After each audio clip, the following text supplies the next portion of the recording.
let's go ahead. Let's see here. Let's take a look at what's going on with this Catholic thing here. So before we even get to the video, just in case you don't know who this guy is, let's take a look and see what's going on. So Cardinal Timothy Dolan, he turns 75 at a time of transition, begins in the I know how to pronounce that, but my mind just went blank this time. Archdiocese of New York. New York's Cardinal Timothy Dolan turns 75 Thursday and is required to submit his resignation to the Vatican, and formality starts the clock on a new transition for the Archdiocese in New York. So this is fascinating because the Pope is supposed to be picking this person, but if anybody has been following what's going on with the Pope, he's kind of on his deathbed. He ain't gonna make it for too much longer, so they got to try and figure out who's gonna be this new guy, if they even pick a new guy. They're supposed to, but how are they gonna do it if they lose this guy? So the reason why I'm pointing this out is because he's put out a video on the Catholic radio broadcast that they have, basically saying that the Catholic brothers need to start embracing the Islamic brothers. And this guy has always played kind of the intermediary between the left and the right, trying to join them together. And so what's fascinating is this is part of this shift, this mystery religion shift into creating this one world religion. And so something that I've talked about is we're starting to see the different religions come together. The Catholic Church is starting to be welcomed on board with many of the Christian denominations.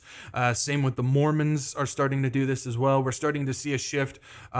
I've made this point before where there was a time where parents were standing up against schools who were allowing the transgender stuff into the church or into the schools. And so you would have Christians and Muslim parents come together, lock arms, and say, we're brothers now. We're standing against this, united together. And so you're seeing the Christian and the Muslims starting to come together on this stuff. And so we're starting to see, if we're paying attention, if we're not being distracted by politics 100% of the time, we're starting to see more and more of the religions come together. We're seeing a burst of Hinduism into the Trump administration right now. We're seeing these religions come together.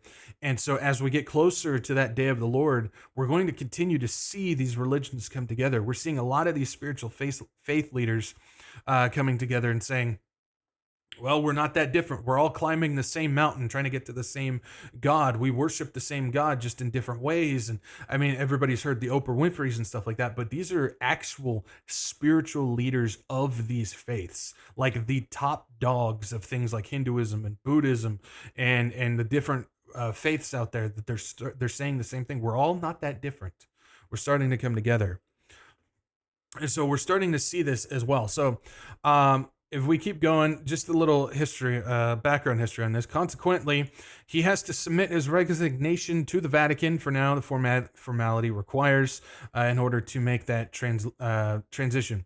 Dolan arrived in New York in 2009 and is in his 16th year as Archbishop there, leading approximately 2.8 million Catholics. He knows his time leading America's most prominent archdiocese is drawing to a close. He spoke about turning 75 this week on Sirius XM's The Catholic Channel. So this is where he made that announcement. I'll show the video in a second.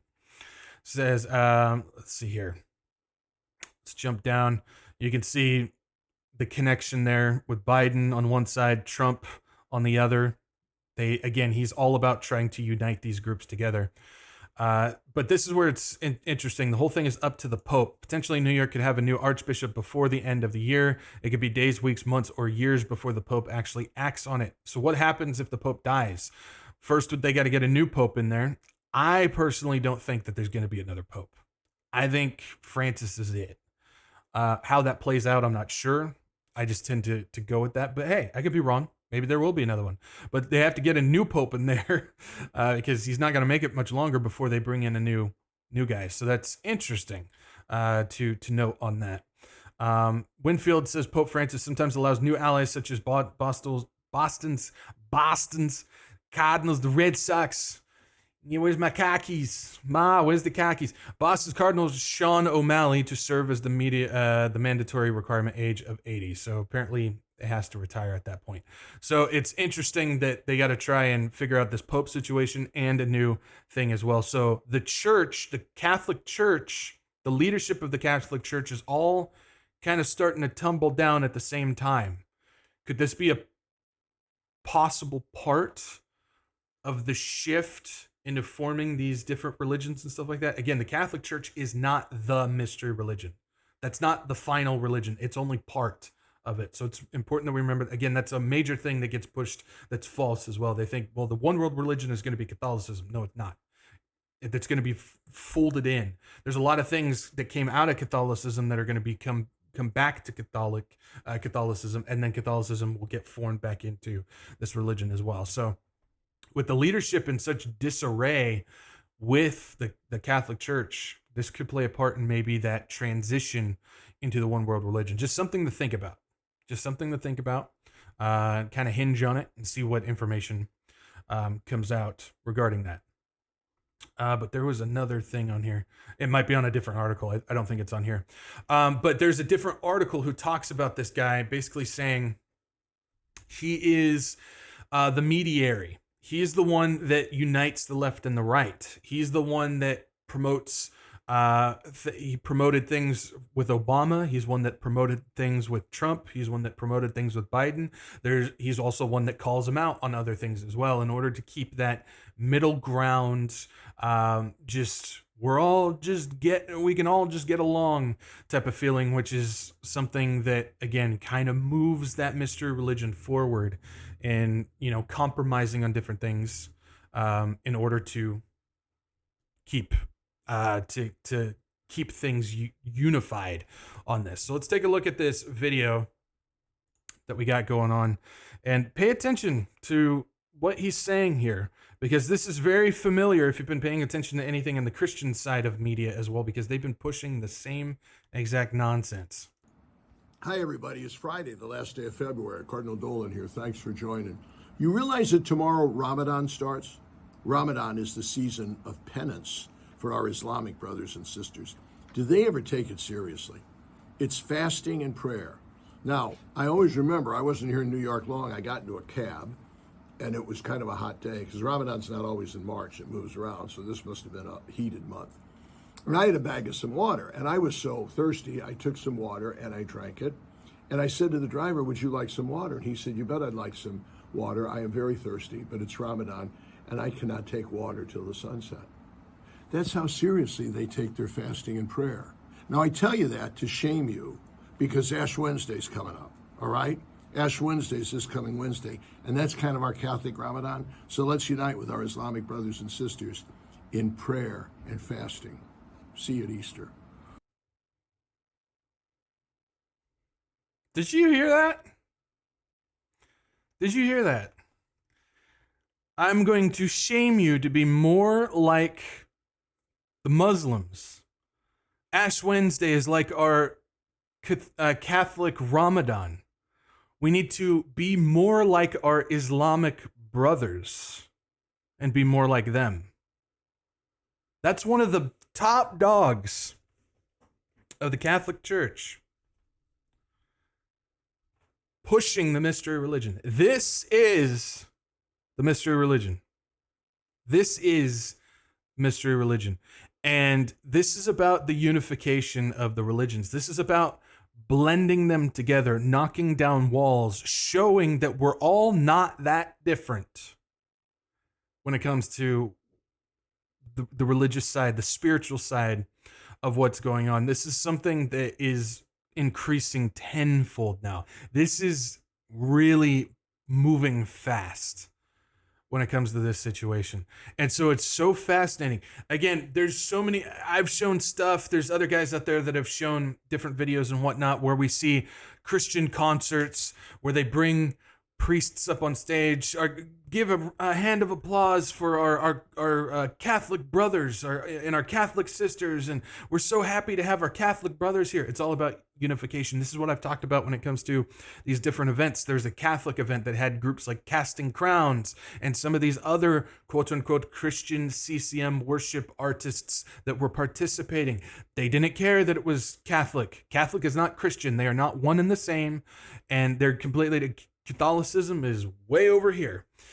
But yet we've seen them participate and move things. Well, if Casting Crowns is playing there, then it might not all be that bad. I'll go and support the Catholic Church and all the things that they're going on. This is why I've talked about that you cannot compromise. You can't fold on these things. You can't compromise on these things. This is why we're not to participate and be involved with this type of stuff. I've talked about and I've shown video with Dallas Jenkins, the creator of The Chosen, the director of The Chosen show. He's come out and just while sitting in the Vatican with Jonathan Rumi, who is a Knights Templar Catholic, who grave soaks and all that type of stuff. But Dallas Jenkins sat there and said that The Chosen show is fantastic because we're breaking down the walls of the different faiths and traditions and bringing them together, uniting them together. And it's stuff like this. This is why I talk about things like Catherine Kuhlman, who is like the female version of Billy Graham. She refused to go on stage unless she was joined by a Catholic priest. It was about that unification of the religions. That's why I talk about somebody like Billy Graham, who was a universalist, not later on in life. From the very beginning, he was a universalist. He told Mormons and all these people that, well, you're saved as well. You're a Christian as well. He's even come out and said he came out and said that those who have never even heard the name of Jesus before, whatever light or whatever deity that they've been given is more than enough, and they'll be in heaven as well. And so it's the universalism of this. It's the ecumenical movement. It's these groups and movements that are making this work. And so when you have one of the top dogs at the Vatican shaming Catholics to be more like the Muslims and telling them that our traditions that we do are not all that different from each other, we need to be more like our brothers of the Islamic faith. This is where the danger comes from. This is where the ecumenical stuff and the compromising of these things and where all of this comes to a head. And we're starting to see that happen now a lot quicker than we have before. We've seen the movements in the past. We've seen all that stuff before. But it's coming together a lot quicker now with the top leaders all basically saying, we just need to start knocking down walls. We need to start coming together. We need to start conjoining these traditions together. We're not all that different. Let's make this work. I don't know about you guys. I want nothing to do with that. I want absolutely nothing to do with that. Now, if I have the opportunity to witness and to share the gospel with these people, I will. But I'm not going to sit there and participate in these things that we absolutely should not participate in or be conjoined with. Again, we're talking about birds of a feather flock together. There was what was it? It was I think it's 1 Corinthians 15 something. Is that the one I'm thinking of? Or is it, there's one in Amos as well. Amos was the one that says basically, do we not walk together in agreement?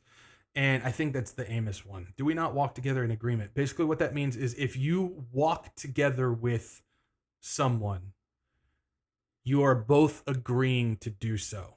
That's what that means. And so it was basically talking about the two